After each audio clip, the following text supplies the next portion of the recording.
Hello everyone, this is Navneet from Visa Empire And this is Neet from Visa Empire. and welcome to our live webinar, second live webinar of this year. And we are going to discuss about the new changes in skills in demand and general skill migration. Yes, definitely. So as our viewers, they're already aware that from 7th of December 2024, 482 visa, there were significant changes in 482 visa, including its name. So what we are going to discuss in today's webinar, we will be discussing about the new eligibility criteria. Yes, Neet. We will talk about the skills assessment requirement. We will talk about the work experience requirement and how to calculate work experience for 482 skills in demand visa. Yes. So guys, you are more than welcome to ask any question and we are happy to answer all of your questions. So let's start, Neet, with the changes. So I have one question. So what is skills in demand visa and what is the difference between the previous 482? So if Yeah. you can just clarify. Yeah, please. sure. So with skills in demand visa, the major change that has happened, that is about the work experience requirements. Okay. If you know that previously TSS, which is temporary skill shortage visa, the work experience requirements were 2 years full-time work experience at the time of decision. But right now, the work experience is only 1 year full-time. It is time of decision criteria, but like we generally recommend our clients to have it as as a time of application criteria, 1 year full-time work experience. Okay. So, Neet, what are the basic requirements to, for the nomination or for the visa application? Firstly, we'll talk about the nomination or for any employer-sponsor visa. Yeah, sure. So there are two types of requirement when it comes to nomination criteria for 482. As you know, there are two different parties that are involved in a 482. One is an Definitely. employer, another one is an employee, right? Yes. So when it comes to nomination, basically department wants to know whether the position is genuine, whether that position is created for migration purposes or it's a genuine position within the business, right? So in that case, to prove the genuineness of position, definitely employer's role comes first, Okay. right? So we need to prove that how in their company that particular nominated position fits in, and already whether somebody was acquiring that position or it's a newly created position. Also, we need to look into the financial viability of the employer, their recent BAS, their financial statements. And then comes the employee role, whether employee has got the important skills to perform those jobs, and also whether they have got the skills assessment, whether skills assessment is required for 482 or not, because not every occupation has skills assessment requirement. Okay. So, Neet, do you think so financials from the sponsor really matters? Like Definitely. You need to understand in an employer sponsored visa, and particularly we are talking about 482, right? So in 482 visa, an employer must be committed to provide an employee a pay package of a minimum of 73,150. And if an employer is not financially viable, how can they pay an employee and how can they meet their obligation? So the financial Definitely. viability of an employer is must. We cannot proceed without looking into or without assessing an employer's financial viability. Okay. So, thank you, Neet. Neet, like there's only one list at the moment, I think, Yes. for all the employer sponsors. Yes. So, does it mean like all those occupations can apply for 482 and 186 or there's any? This is the beauty of this new core skills occupation list. Okay. Earlier we used to have medium to long term list and short term skill occupation list. Then in that case, people, those who were in medium to long term skill occupation list, they were only eligible to apply 186 direct entry. But with this core skills occupation list, anybody can apply for 186 direct entry, anybody can apply for 482. So that's the beauty of this new skills in demand visa. Okay. And Neet, I have one question. Yeah. How about the SBS?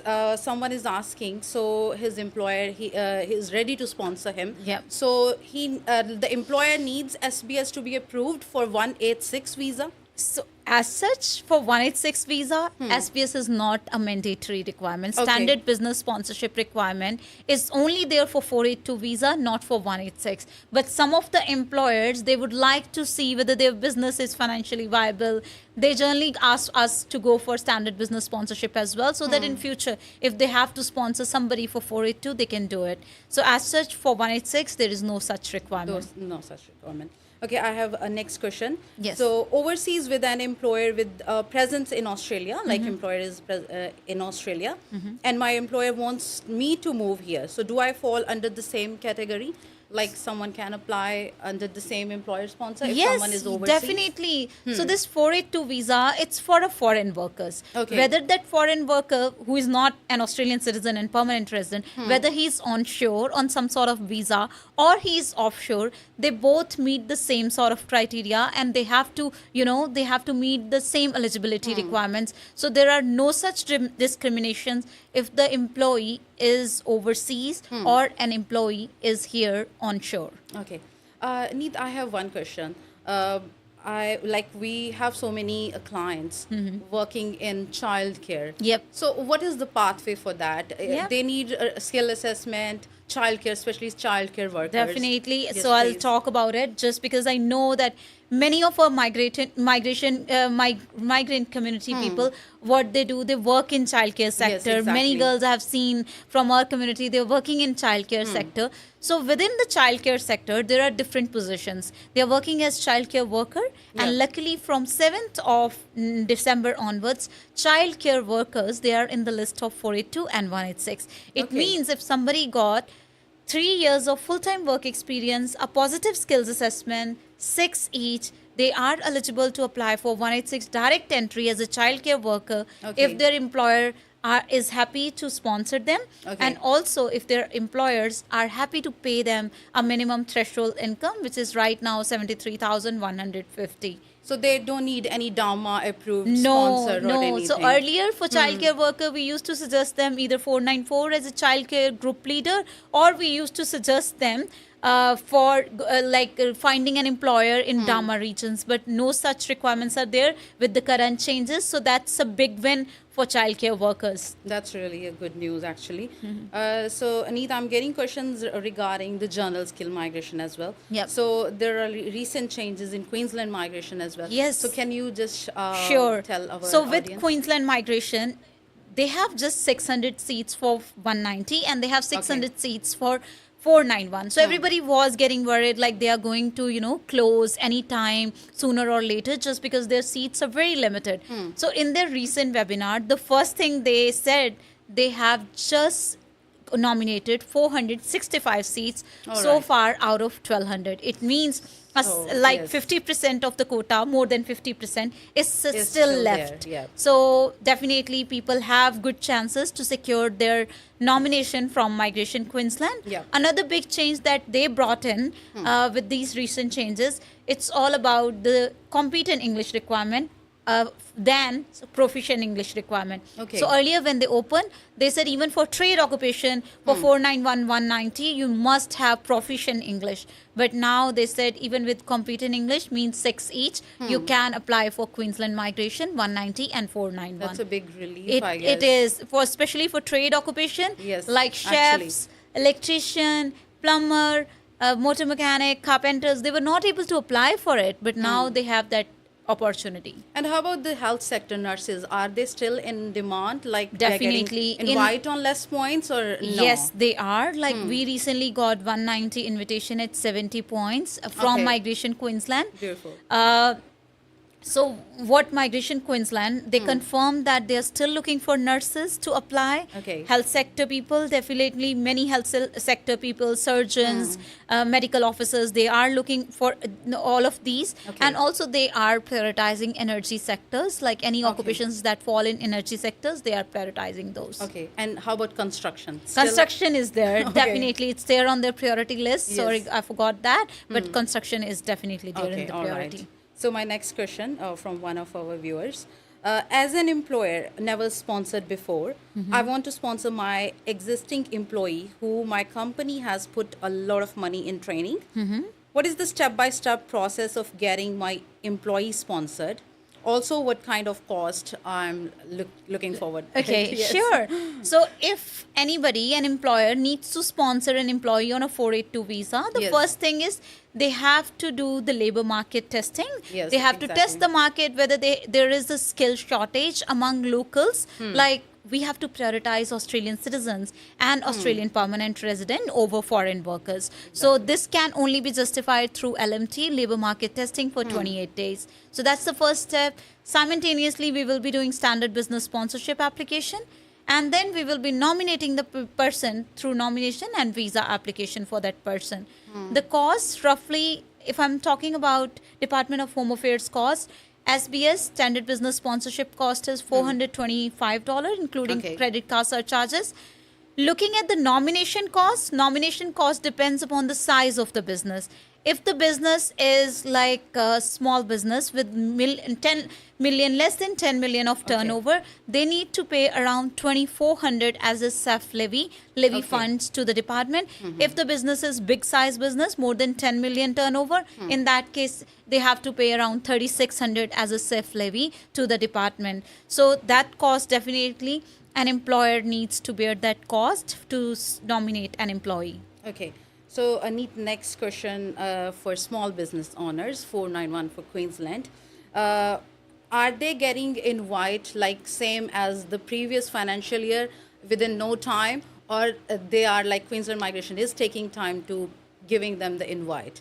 What is I the would say waiting right period now, for so far, we got 100% success in Okay. small business owner 491 invitation, securing the invitations for those. So it means anybody who has lodged the EOI for small business owner, they have got their invitation. It doesn't matter how many points they are at, they must just meet that 50 minimum points, and they are all getting invitation. And in the recent webinar of Migration Queensland, they Okay. confirmed they still got a lot of seats available for small business for owners. small business owners? Beautiful. Next question. Does the Queensland government look only into the points before sending out the invites, or does it look into other factors as well? Right now, Queensland is not looking at points. Okay. So trust me, with this 24-25 financial year, they are not looking at the points. They are looking at four factors. Okay. I would just like categorize into four factors. First is work experience. All How right. many years of work experience you have. Second is your highest salary. So anybody who is earning higher salary, that person will be prioritized over others, those who are Okay. earning low salary. All right. Third factor is your partner's competent English and a skills assessment.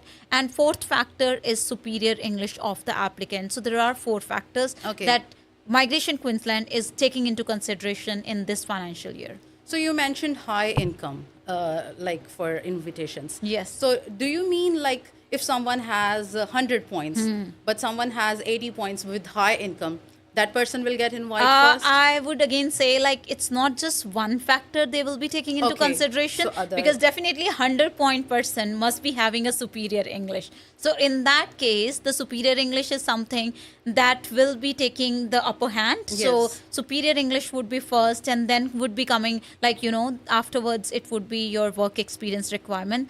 So if work experience, superior English, partners point and salary, so it's like altogether four combination, the combination of these four that will give you upper hand. Yeah. Okay. What are the chances to get invite from Western Australia in construction? Very high chances for construction from Okay. Western Australia. There will be an invitation round from Western Australia very soon, and we are pretty sure that they will be again prioritizing construction. Okay. And is there any timeline between the invitation rounds, or randomly they are just giving invites? Earlier, when they opened, they said they are going to do it like every Friday, second Friday or first Friday of the month. Okay. But right now, we have seen they are not very consistent with their statement. So it means it's random. Okay. They have done the last round in December. In January, they forgot to do any rounds. So now February has started, and we are expecting a round very soon from Western Australia. Neeta, I have one question. Any prediction for 189 round? I think, like our clients, they are. I waiting know for everybody that, is actually. waiting for that. Looking at, again, statistics and looking at how they were conducting rounds, it looks like it was quarterly. Only thing what they did one round in September, and instead of December, they did it early round that was in November. So we are hoping in February, end of February or All March, right. there will be another round. So yes, they should be prepared with their Exactly. EOIs Up and to their date points EOIs if and there's any points. round Exactly. in February. Exactly. Yes, definitely. Okay, Neet, I'm getting so many questions regarding the student visa. So, can you just tell a little bit about what are the reasons people are getting refusals on student extensions? Any? I know this yes. is right now. If you see in this market, you will see every second person is talking about the refusal for student visa extension. But we really need to dig out on the reasons. What's the reason behind it? Actually. The reason is when students they came in after COVID restriction, they came to Australia. They have come in higher sector, but as soon as they landed here, they changed it into wet without applying for a new visa. What they did on the same visa, they have just downgraded the course into wet sector, and they have not held any advanced COE for the higher sector or maintaining the AQF level. So right now, those students, those who are studying wet sector courses, if they are applying for student visa cancellation, student visa extensions, so what department is doing, they are looking into those factors, why they came in for earlier and why they have changed the courses, not maintaining the AQF, and they are refusing those sort of Definitely, applications. the department is considering like if you are a genuine student or not. Exactly, Yes. exactly. Okay, Neet, I think that's enough for today. Anything like you want to tell our clients or audience? I would say if you are eligible, let's say for 189, please lodge your EOI. Even Yes. if everybody is right now demotivating you that at 65 points, nobody can get invitation for 189. As soon as you become eligible, lodge your EOI for 189. If you are becoming eligible for 190, 491 in your state, do lodge your EOIs. You never know. Immigration and migration here in Australia, it's very, very unpredictable. Anytime a round can happen. And if you haven't lodged your EOIs and you are not in queue, you may regret. Another thing, always improve on your points, improve on your PT scores. Like many people, they just give up. They think like outside in market, like people at A teach, they are not getting invited. We need not to improve on Yes. our English. But it's not the case. In Australia, we have seen the trends from the last 10 to 11 years, right? What has been happening. If there are no invitation rounds for some period of time, Yep. then there will be a period coming in where there will be a Exactly, lot of exactly. invitations, and those who haven't lodged their EOIs or haven't improved their points, they will then be having those regrets, right? So I Yes. would say better lodge your EOIs on time, up to date EOIs should be there, Yes. and also improve on your PT score, NATI score. That's my recommendation. Thank you so much, Neet. Thank you. So, Thank you, everybody. Guys, yes, if you have any questions, you can book your appointments or you can contact us anytime. We have our branches in Brisbane, Melbourne, and Perth. And we will see you all in our next live webinar. And hope you have a wonderful evening and have a good weekend. Have a good weekend, everybody. We'll see you in the next webinar. Thank you.